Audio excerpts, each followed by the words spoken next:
오늘 말씀의 제목은 향기롭게 피어난 들꽃 이야기라는 제목을 잡았습니다. 이렇게 잡고 보니까 자화자찬이 될까봐 조심스럽지만 기똥찬 제목이다 이렇게 느껴졌습니다. 때가 때인 만큼 들꽃이 얼마나 향기롭게 피어 있어요. 그 향기롭게 피어난 들꽃 이야기. 앞에 한 단어를 더 붙인다고 하면 신앙으로, 믿음으로 향기롭게 피어난 들꽃 이야기 이렇게 잡아봅니다. 룻기서를 중심으로 해서 말씀을 드리겠는데, 지난번에도 우리 성경 공부에서도 했고 또 말씀 전할 때도 언급을 했지만, 룻기가 어떤 성경인가, 룻기를 한마디로 정리를 한다면은 하나님을 의지하고 하나님께 피한 사람들, 절대로 하나님이 외면하지 않으신다 라는 이야기예요. 하나님이 끝까지 돌보아 주시고 책임져 주시는 이야기, 그게 룻기서의 핵심적인 내용이에요. 룻기서를 제대로 이해를 하려고 하면 룻기가 어느 시대 때 쓰여진 성경인가라는 것을 알아야 돼요. 그 배경을 알아야만이 룻기의 메시지를 제대로 이해할 수가 있게 되는 겁니다. 룻기가 어느 시대에 쓰여진 성경인가 하니까 1장 1절의 말씀을 보게 되면은 사사시대 때 기록된 성경이다 이렇게 되어져 있어요. 사사시대 때. 그러면 사사시대의 특징은 또 뭐냐? 사사시대는 어떤 시대였던가 하니까 역사가들은, 교회 사가들은 그 시대는 암흑시대다 이렇게 정의를 해요. 암흑시대다. 태양이 없어서 암흑이냐, 해가 없고 달이 없고 별이 없어서 암흑이냐, 그게 아니죠. 그 시대는 하나님을 등진 시대였다. 그리고 그 시대는 하나님의 말씀을 버린 시대였다. 그리고 자기 좋을 대로, 자기 멋대로, 자기 방법대로 사는 시대였다. 즉 사람은 중심이 되어져 있었지만 하나님이 없는 시대였다. 그래서 그 시대를 가리켜서 암흑시대다 이렇게 이야기를 하죠. 자기 좋을 대로 살아가는 시대. 그런데 룻기서는 그런 시대 속에서도 믿음으로 산 사람, 믿음으로 향기로운 꽃을 피운, 들꽃을 피운 작은 들꽃의 이야기, 그게 바로 룻기서다. 제가 들꽃이라고 표현한 이유는, 들꽃은 들판에 피어있는 꽃이죠. 누가 돌봐주지, 사람이 돌봐주질 않아요. 자연스럽게 자라서 자연스럽게 꽃을 피고 자연스럽게 열매 맺어서 떨어지는 그런 꽃이죠. 이 들꽃이라고 제가 표현한 것은 이방 여인이었던 룻을 말하게 되는 거예요. 이방 여인에게서는 믿음으로 아름다운 꽃을 피우는 것을 보게 돼요. 그리고 수많은 사람들을 행복하게 해줘요. 향기롭게 해주는 것을 보게 돼요. 그래서 이방 여인에게서 신앙으로 피어나는 작은 꽃의 이야기, 향기롭게 피어난 들꽃 이야기가 되어지겠습니다. 오늘 한 송이 피어나는 들꽃 향기를 맡으면서 아름다운 이야기가 있는 오솔길을 우리 한번 함께 걸어가 보실 수 있기를 바랍니다. 그리고 그 길을 걸으면서 느끼고 그리고 배울 수 있게 되기를 축원합니다. 자, 그러면 첫 번째로 룻기서를 통해서 우리가 배우고 느끼고 들어야 할 것이 뭐냐? 선택의 중요성이다라는 거죠. 선택의 중요성. 이방연이었던 룻이 들꽃 향기로운 들꽃을 피울 수 있었던 것은 선택을 잘했기 때문이다. 룻이 잘한 첫 번째 요소가 바로 뭐냐? 선택이다라는 거, 선택이다.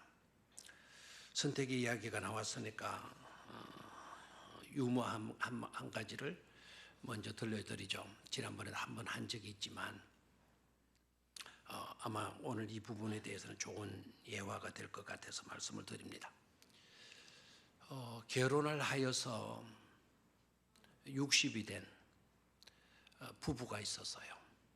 일찍이 이 부부는 결혼을 했었어요. 20살에 결혼을 해서 40주년을 맞게 되는 아주 믿음 있는 부부의 이야기예요. 하나님께서 이들이 40주년 동안 행복하게 잘 사는 모습을 보시고 이들에게 나타나셔서 말씀을 하십니다. 너네들 사는 모습을 보니까 참 좋더라.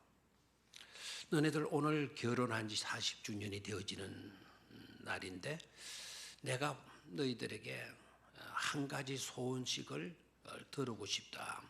그리 나에게 부탁을 하거라. 그랬더니 믿음으로 잘 살았던 그 60된 부인께서 먼저 이야기를 합니다. 하나님, 그 소원을 들어 주시려고 하시면 제 소원은 이거예요. 이때까지 저는 한 번도 성지순례를 가본 적이 없어요. 그러니 하나님께서 제 소원 들어주신다면 꼭 죽기 전에, 좀 더 늙기 전에, 성지순례는 젊어서 가는 거지 늙어서 가는 건 아니다는 거예요. 그래서 좀 젊었을 때 갔다 왔으면 성지순례 했으면 좋겠습니다. 그러니까 하나님이 그러냐, 알겠다. 그러고는 뭐 슝 하더니 하늘에서 뭔가 두 장이 tururu루 떨어지는 거예요. 주소 보니까 성지순례 갔다 올 수 있는 왕복 티켓이 탁 떨어지는 거예요. 근데 옆에 있는 60대 남편 보니까 자기는 믿지를 않았는데 가만히 들여다보니까 진짜 백이거든요. 그래서 이분도 이제 할아버지도 60대 남편도 소원을 아뢰는 거예요. 하나님, 제 소원도 있습니다. 꼭 들어주시기를 바랍니다. 저 들어주실 거죠? 그러니까 그렇지. 내가 들어준다고 했지 않냐? 그래 뭐냐? 그러니까 저의 소원은 저보다 30살 적은 여자와 살고 싶은 겁니다. 그렇게 얘기를. 그러니까 하나님이 떡 들어주고 기가 차잖아요. 믿음으로 살아온 경건된 좋은 부부인 줄 알았는데 이 남편 소원이 그러니까 옛다 이놈 이때 이 생각으로 잘 왔냐? 너네 인마 국물도 없다. 뭐 이래야 될 것 같은데 하나님이 그 부탁을 떡 들으시더니 지그시 눈을 감으시더니 이해가 된다는 듯이 고개를 끄덕끄덕 하시는 거예요. 그러면서 한마디 하십니다. 그래, 좋다, 들어주마.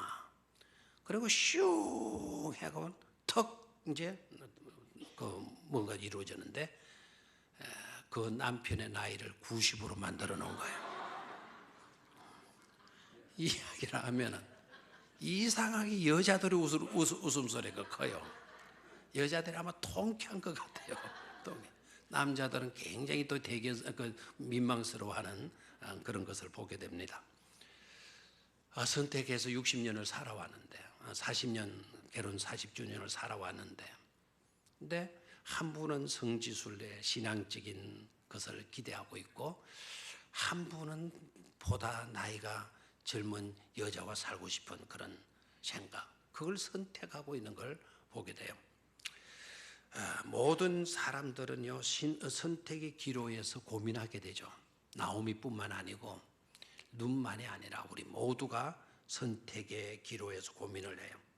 고민을 한다라는 것은 그만큼 어렵고 그만큼 중요하다는 것 아니겠습니까? 어떤 사람은 선택을 잘한 결과로 인하여서 행복해하고요. 어떤 사람은 선택을 잘못해서 불행하다고 말을 합니다. 어떤 사람은 선택을 잘 해놓고도 불만을 하는 것을 보게 됩니다. 처음에는 좋아했다가 살아보니까 또 그저 그렇거든요. 또 불만을 하는 것을 보게 됩니다. 왜 이런 결과가 나타나는 겁니까? 세 가지 이유가 있다고 봐요. 하나는 우리가 연약해서 그렇다. 두 번째, 우리는 무지해서 그렇다. 세 번째, 우리가 교만해서 그렇다. 주어진 것으로, 선택한 것으로 만족하지 못하고 더 좋은 것을 기대하고 더 좋은 것에 대한 욕심을 가졌기 때문이다. 여러분들은 오늘 어떻습니까? 선택을 잘했다고 생각하고 행복하게 살아가고 있습니까? 여러분들은 어떻습니까? 나 선택을 잘못해서 내가 이 모양 이 꼴이 되었어. 이렇게 생각하고 불만에 차 있고 불행하고 후회하면서 살아가고 있습니까? 여러분, 좋은 선택을 할 수 있게 되기를 축원합니다. 좋은 선택을 위해서 우리는 지혜를 가질 수 있어야 돼요. 어떻게 하면 좋은 선택을 할 수 있나? 지혜를 가져야 된다 이 말이에요. 지혜라는 것이 바로 뭘까요? 지혜라는 것은 하나님이 주시는 것이고 하나님을 제대로 알 수 있도록 하게 되는 것. 즉 하나님의 뜻이 무엇이고 하나님이 무엇을 기뻐하시는지 그것을 제대로 깨달을 수 있게 하는 것이 뭐다? 지혜다라는 거예요. 지혜다. 그러니까 우리는 그런 지혜를 가져야 되어지는 것이죠. 그래서 하나님께서 오늘 본문을 통해서요, 그런 지혜를 가지고 바른 선택을 할 수 있도록 두 인생을 대조시키고 있는 것을 보게 돼요. 먼저 나오미의 가족이에요. 나오미의 가족은 이런 선택을 하게 되죠. 하나님이 징계로 베들레헴 땅에 기근이 들었어요. 살기가 어려워졌다는 거죠. 오늘날로 말하면 경제가 힘들어졌다는, 불황이 되어졌다는 거예요. 그래서 이들이 생각을 해요. 아, 이곳 가지고는 힘들어서 못 살겠다. 그러니까 좋은 조건, 좋은 환경, 살아가는데 힘들지 않을 그런 조건을 갖춘 곳으로 우리가 이사를 가야 되겠다. 불황이 없는, 경제가 활성화되고 있는 그런 곳으로 우리가 이사를 가야 되겠다. 그렇게 생각을 하고 온 가족들이 이사를 하게 되죠. 그게 뭐가 나쁘겠습니까? 잘 되어 보려고 생각을 하고 이사를 하고 하는 건 나쁘지 않죠. 그런데 그 속에서 우리는 문제점을 볼 수 있어야 되는 겁니다. 중요한 것이 바로 뭔가니까 그들에게 있어서 중요했던 것은 그저 안정된 삶이었고 그리고 편안하게 지낼 수 있는 그런 상황이었어요. 그게 중요했던 겁니다. 하나님이 계시고 하나님이 계시지 않고는 그들에게는 그런 것들은 하나도 중요한 것이 아니었어요. 그래서 그런 것을 생각했거나 그런 것을 짚어봤거나 하는 요소가 없어요. 그래서 쉽게 약속의 땅을 떠나버리고 말죠. 진정한 평안과 진정한 안정은 어디에 있는 겁니까? 하나님 안에 있는 것 아닙니까? 하나님 안에 평안이 있고 하나님 안에 쉼이 있고 하나님 안에 안전이 있고 하나님 안에 구원이 있는 것 아닙니까? 근데 이들은 그것을 믿지 못하고 있어요. 믿지 못하니까 알 수도 없었던 거죠. 그 결과는 불행이었습니다. 또 한 분의 선택, 또 한 분이 선택을 한 내용을 이야기하고 있는데 이분은 룻이라고 하는 여자예요. 룻이 잘한 것 중에 첫 번째 요소가 뭐라 그랬죠? 선택이었다. 룻은 어떤 선택을 했냐? 룻은 좋은 환경을 따지지 않았어요.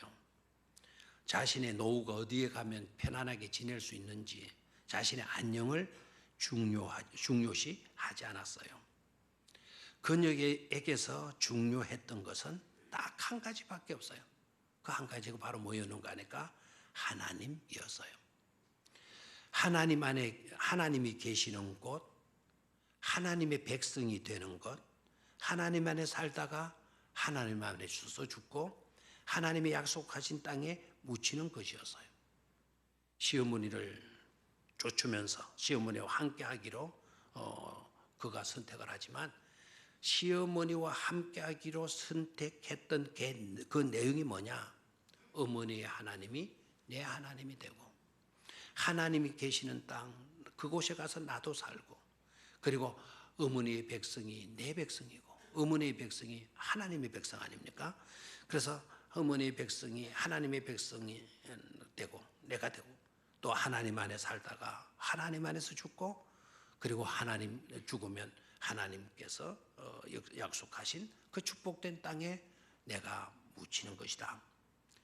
모든 내용이 하나님 안이에요. 다시 말하면 선택 속에 한 분은 하나님이 전혀 없는 선택을 해요. 한 분은 모든 유리한 조건들, 인간적으로 보게 되면 유리한 조건들을 다 포기하고 하나님을 선택하는 것을 보게 됩니다. 그것 때문에 시비가 갈리게 되죠. 한 사람은 불행에 빠지고, 한 사람은 행복에 들어가고, 한 사람은 저주를 받고, 한 사람은 축복을 받는, 불행과 행복, 저주와 축복이요, 선택의 문제로 판가름되고 말았다라는 거예요. 그러니까 우리는 여기에서 지혜로운 선택자들이 될 수 있기를 위해서 기도해야 될 줄로 믿습니다. 아름답고 복된 선택을 할 수 있을 만큼 저와 여러분들은 지혜로울 수 있어야 될 줄로 믿습니다. 향기롭게 피어난 들꽃 이야기를 통해서 그런 은혜를 받으실 수 있기를 주의 이름으로 축원합니다. 두 번째로 룻이 잘한 것이 되겠는데요. 두 번째 잘한 것이 뭔가 하니까 굴레를 벗어나 은혜의 현장으로 라는 거예요. 한번 따라 하실까요? 굴레를 벗어나 은혜의 현장으로. 어떤 굴레인가 라는 것을 생각해야 되겠는데, 룻이 지금 처한 행편은 어렵죠. 가진 것이 아무것도 없죠. 희망이라고 하는 것도 없어요. 시어머니를 따라왔지만 나아진 조건 하나도 없어요. 어떤 것에서 희망을 가질 수 없는 그런 불리한 상황이에요. 재혼의 꿈도 없고요. 가진 것도 없고, 할 일도 없고, 할 데도 없고, 갈 곳도 없고, 그러니까 실망감에 빠져 있을 수밖에 없죠. 또 어쩌다가 내가 이렇게 되었지? 자기 연민에 빠질 수밖에 없는 거죠. 어떤 희망이 보이지 아니하게 되면 절망하게 되고요. 또 남들은 그런대로 잘 살아가는데 자기만 이렇게 되어졌다면 그것에 대한 상대적인 빈곤, 상대적인 소외감 때문에 불만에 사로잡힐 수밖에 없잖아요. 그런데 실망감이나 자기 연민이나 불만이나 절망과 같은 굴레에 매이지 않고 룻에게서 볼 수 있는 놀라운 것을 발견할 수 있어야 되겠는데, 그게 2장 2절에 나와요. 자, 2장 2절을 우리 한번 같이 읽어보도록 하겠어요. 시작. 모압 여인 룻이 나오미에게 이르되 원하건대 내가 밭으로 가서 내가 누구에게 은혜를 입으면 그를 따라서 이삭을 주겠나이다 하니 나오미가 그에게 이르되 내 따라 갈지어다 하며. 이 구절을 읽고 내 마음에 와닿아. 나 은혜 받았어. 나 이 구절을 암송하고 싶어. 이런 분들이 있나요? 대개 그런 분들이 없어요. 그런데 이 구절은 너무나도 중요한 구절이에요. 한 인생의, 한 가족의, 아니면 인류의 역사에 판도를 바꿔놓은 너무나도 중요한, 너무나도 복된, 너무나도 은혜로운 그런 구절이 아닐 수가 없습니다.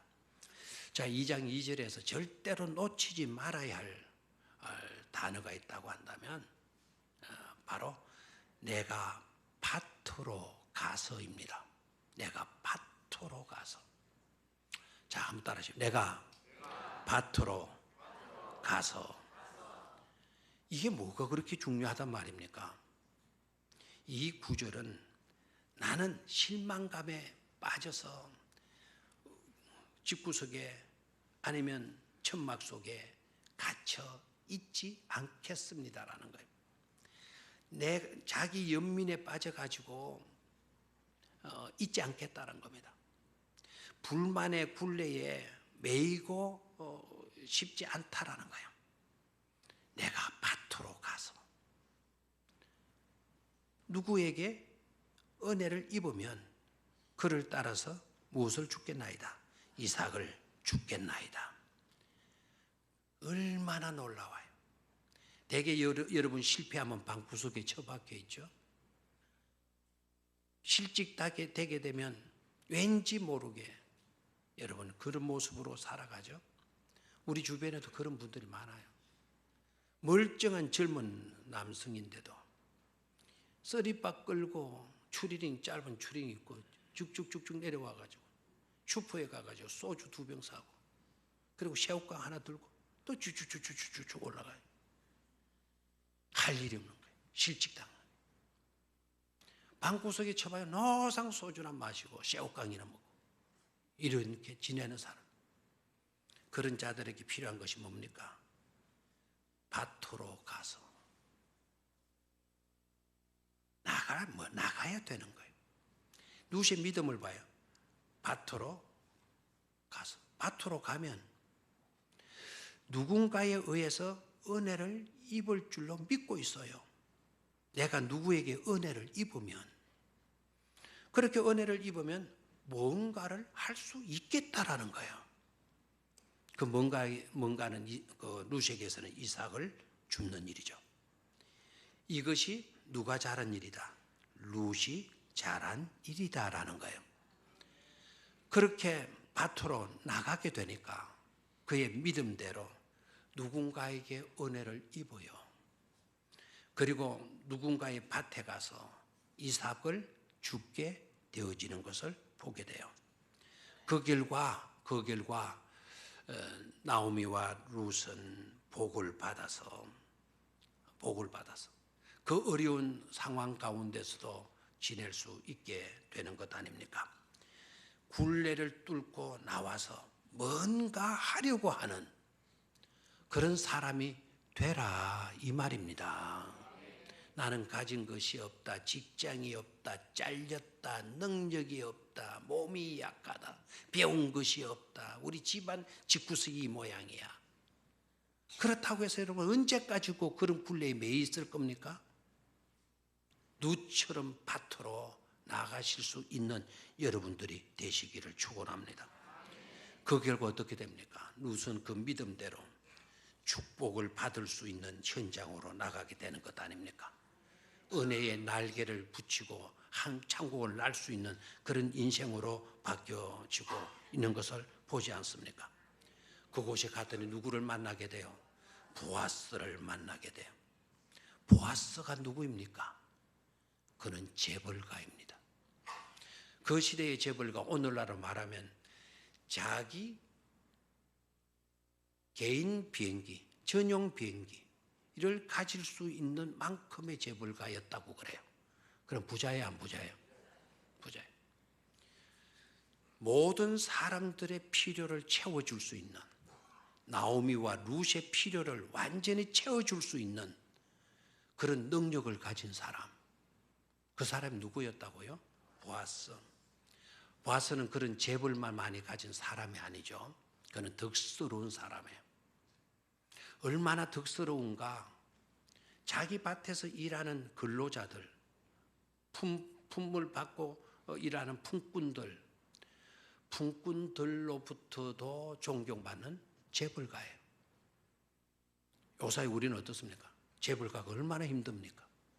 그 막 어렵게 공장 해가지고 먹고 살게 하고 일해서 이제 월급 주고 자녀들 공부시키고 다 해줘도 빨간 띠 띠고 나와가지고는 뭐라 그래요? 몰라가라 구속하라 말이죠.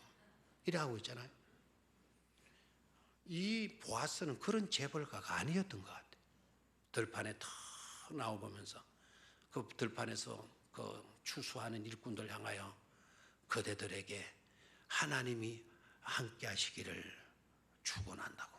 너네들과 하나님이 함께 하시기를. 그러니까 품꾼들이 막 일하다가 주인이 나타나서 자기들 축복해 너무너무 좋아가지고 우리 주인에게도 하나님의 축복이 늘 함께 하시기를 바랍니다 라고 이렇게 막 주인에게 축복을 빌어줘요. 보기 좋아요, 안 좋아요? 이런 덕스러운 사람이 보아스였어요. 그리고 이분은 믿음의 대장부예요. 그의 입에서 나오는 말 한번 조금 이따 보겠는데요. 입에서 나오는 말은 모두가 하나님으로 말미암는 말이에요. 하나님. 루색의 축복을 빌어줘요. 루색에도 축복을 빌어주는데 루색의 축복을 빌어주는 내용을 2장 12절에서 한번 보도록 하겠습니다. 2장 12절. 아까 우리 11절까지 읽었죠. 2장 12절 시작. 여호와께서 네가 행한 일에 보답하시기를 원하며 이스라엘의 하나님 여호와께서 그의 날개 아래에 보호를 받으러 온 네게 온전한 상 주시기를 원하는지라 하는지라. 이 구절 읽고 아멘을 안 하는 분은 또 뭡니까? 아멘을 해도 아멘 이런 식으로 하는 건 또 뭡니까? 여호와께서 네가 행한 일에 보답하시기를 원하며 이스라엘의 하나님 여호와께서 그의 날개 아래에 보호를 받으러 온 네게 온전한 상 주시기를 원하노라. 이 말을 들은 이 축복을 받은 룻의 마음이 어떠하겠어요? 너무너무 감격스러워서 그의 눈에 눈물이 고이지 않았겠나요? 이렇게 보아스는요 진짜 말을 할 줄 아는 사람이었던 것 같아요. 그 사람이 말을 못 했다고? 안 해요. 말을 해도 여러분 다 말을 하죠. 여러분 말을 하고 있지만 진정으로 여러분 말을 제대로 할 줄 아는 사람이고 있는지는 모르겠어요. 보아스는 말을 할 줄 아는 사람, 해야 할 말을 할 줄 아는 사람, 축복의 말을 해주잖아요. 위로의 말을 해주잖아요. 기분 좋게 하는 말을 해주잖아요. 위로를 받는 거예요. 힘을 얻는 거예요. 행복을 느끼는 거예요. 그런 말을 할 줄 아는 누구였다? 보아스였다라는 보아스. 그리고 방금 룻에게 복을 빌어주는 내용을 봐요. 내가 주겠다, 내가 주겠다 이럽니까? 그 입에서 나오는 말이 뭡니까? 여호와께서, 이스라엘의 하나님 여호와께서 뭘 주시기를 원한다? 복 주시기를 원하노라 그랬어요. 그 시대가 어떤 시대라 그랬습니까? 하나님을 등진 시대라 그랬잖아요. 하나님의 말씀을 버린 시대라 그랬잖아요. 그런 시대 속에 피어난 꽃을 보세요. 보아스의 꽃을 보세요. 그의 입에서는 하나님의 이름이 떠나지 않았어요. 그저 하나님께서, 그저 하나님께서. 그것도 심판과 저주의 말이 아니고 은혜 주시기를 원한다, 복 주시기를 원한다. 그저 축복을 빌어주고 있는 것을 보게 돼요. 하게 되면 보아스는 어떤 사람이다? 믿음의 장부였다라는 거예요. 믿음의 장부였다. 큰 믿음의 사람이었다는. 그러면 그 시대가 그런 시대였는데도 불구하고 보아스의 믿음이 그러할 수 있었던 것은 철저하게 신앙 교육 때문이었다라는 거예요. 신앙 교육을 누가 시켰습니까? 그러면 그의 어머니가 누구죠? 보아스의 어머니가 누구죠? 라합이잖아요. 기생 라합. 기생 라합이 어떤 여자입니까? 이스라엘의 그 역사를, 이스라엘을 통해서 역사하시는 하나님의 소문을 듣잖아요. 홍해를 갈랐다. 광야를 40년 동안 지내오는 그들을 지켜주신 하나님, 그 하나님 진짜 하나님이다라는 것을 깨닫고 정탐꾼들을 숨겨주잖아요. 그리고 여리고성이 함락당할 때 와르르 무너지고 되었을 때 자기 집만 살아남았거든요. 하나님의 능력, 하나님의 역사하심을 체험한 사람이에요. 여자예요. 근데 자기 아들 키우면서 가장 여리고성 무너졌던 이야기, 이스라엘 백성들과 함께 했던 하나님의 이야기 들려준 거예요.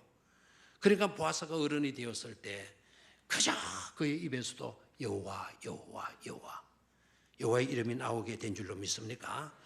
이런 사람을 하나님께서 뭐하겠나요? 만나게 해 주셨다라는 것 아닙니까?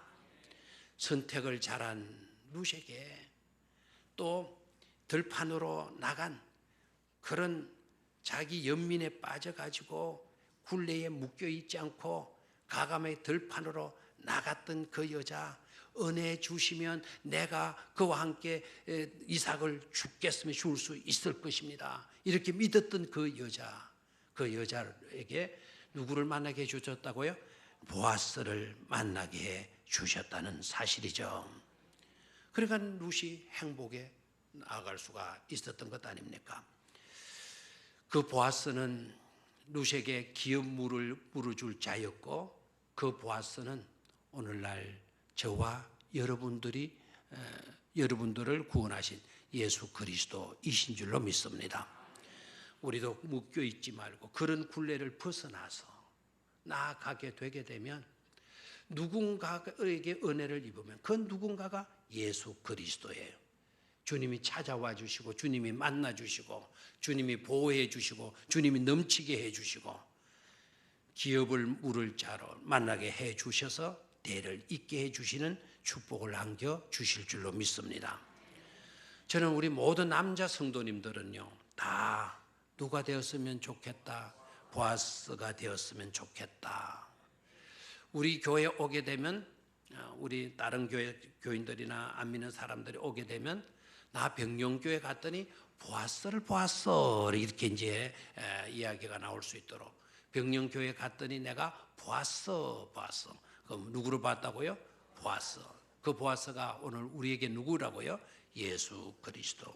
꼭 주님을 만나게 되게 되면 우리의 인생이 바뀌어지게 될 줄로 믿습니다. 시편 31편 19절의 말씀을 우리 한번 같이 읽도록 하겠어요. 시편 31편 19절 시작.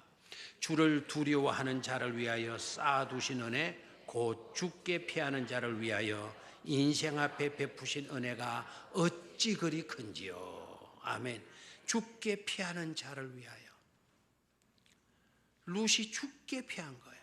하나님을 의지하고 하나님께 매달린 거예요. 그런 자를 위하여 하나님께서 룻 앞에 베푸신 은혜가 어찌 그리 큰지요. 룻 앞에 베풀어 주신 은혜가 뭐였어요? 한 가지로 딱 대답하세요. 누구를 만나게 했다? 보아스를 만나게 했다. 아멘입니까? 그 일로 인하여서 룻은 완전히 축복된 이방 여인이 축복된 여인이 되어지는 것을 보게 되죠. 마지막 세 번째는요, 복으로 이어지는 아름다운 징검다리가 되었다는 거예요. 자, 따라하십시오. 아름다운 징검다리. 뭐가 되었어요? 아름다운 징검다리가 되었다라는 거죠. 자, 룻기 4장으로 가요. 룻기 4장 17절. 룻기 4장 17절. 룻기 4장 17절 이하를 읽으면서 우리가 발견할 수 있어야 되는 것은 징검다리를 볼 수 있어야 돼요. 4장 17절 찾았습니까? 자, 시작. 그의 이웃 여인들이 그에게 이름을 지어주되 나오미에게 아들이 태어났다 하여 그의 이름을 오벳이라 하였는데, 그는 다윗의 아버지인 이새의 아버지였더라. 21절로 갑니다. 살몬은 보아스를 낳고 보아스는 오벳을 낳았고 오벳은 이새를 낳고 이새는 다윗을 낳았더라. 마태복음 1장 5절로 가게 되면은 예수 그리스도가 바로 이 다윗의 혈통을 통해서 이 땅에 육신을 입으시고 태어나시는 이야기가 나와요. 자, 여기에서 우리가 볼 수 있는 게 바로 뭡니까? 자, 징검다리죠. 17절을 보게 되면 나오미에게 아들이 태어났다 하여. 이건 놀라운 기적이죠. 나오미의 집에 아무런 희망이 없었는데 어떻게 아들이 태어난단 말입니까? 그런데 성경은 아들이 태어났다 하여 그 이름을 뭐라 붙였다? 오벳이라 붙였다. 잘못했으면 나오미 때에서 모든 것이 끊어지는 거예요. 쭉 징검다리로 낳고 징검다리로 내려오다가 나오미 때 엘리멜렉이 죽은 거로 인해서 징검다리가 끊어져야 되는데, 그런데 어떻게 됐습니까? 아들이 태어났다는 거예요. 태어나서 또 하나의 징검다리가 되었다는 거죠. 오벳이라는 징검다리가 되었고, 그 오벳 다음에 이새라고 하는 징검다리가 태어나게 되고, 이새 다음에 누가 나요? 다윗이 나고. 그렇게 해서 누구 때까지 와요? 예수 그리스도까지 오죠. 뭐가 되었죠? 축복으로 이어지는 아름다운 징검다리가 되어진 것을 보게 되죠. 우리 한번 화면 그림을 보죠. 한번 이거 여러분 기억에 남을 수 있도록. 뭐 별것도 아닌 것이지만은, 저게 뭐죠? 저걸 뭐인지 모릅니까? 징검다리. 돌로 이렇게 해놨죠. 자, 저 징검다리 가운데 부분이나 조금 없다고 하면은 건널 수 있어요? 못 건너요? 못 건너. 하나님의 나라로 또 축복의 세계로 나아갈 수가 없죠. 자, 한번 보죠. 저 징검다리. 자, 살몬, 다음 보아스. 살몬의 부인이 누구였죠? 살몬의 부인 라합이죠. 라합 믿음의 여성 만나더니 그 여성을 통해서 보아스라고 하는 믿음의 귀한 아들을 얻게 돼요. 그 믿음의 귀한 아들은 또 믿음으로 살고자 이방 모든 좋은 조건들을 버리고 오직 하나님 붙들고 하나님과 함께 살려고 선택해서 왔던 누구를 만나게 돼요? 룻을 만나게 되고. 자, 룻을 만나서 태어난 아들이 누구다? 오벳. 그 징검다리 뛰어넘어가 버리네요. 딱딱 붙여놔야 되는데 누구를 낳았어요? 오벳을 낳았어요. 그 다음에요 이새를 낳고, 이새는 또 누구를 낳죠? 다윗을 낳고. 그리고 징검다리가 쭉 이어지다가 나중에 누가 나죠? 예수 그리스도가 나셔요. 축복의 대를 이어가는 교랑 역할을 하고 있는 것을 보게 되죠. 이런 은혜가 우리 모두에게도 넘쳐날 수 있게 되기를 주의 이름으로 축원합니다. 룻이 잘한 거 세 가지만 짚읍시다. 첫 번째, 하나, 선택 잘했다. 두 번째 헷갈립니까? 굴레에 묶여 있지 않고 처박혀 있지 않고 뭐했다? 나갔다. 은혜 받을 수 있는, 축복 받을 수 있는 그런 곳으로 나아갔다. 세 번째 뭐였다? 축복의 징검다리가 되었다. 이런 은혜가 함께 할 수 있게 되기를 주의 이름으로 축원합니다. 하나님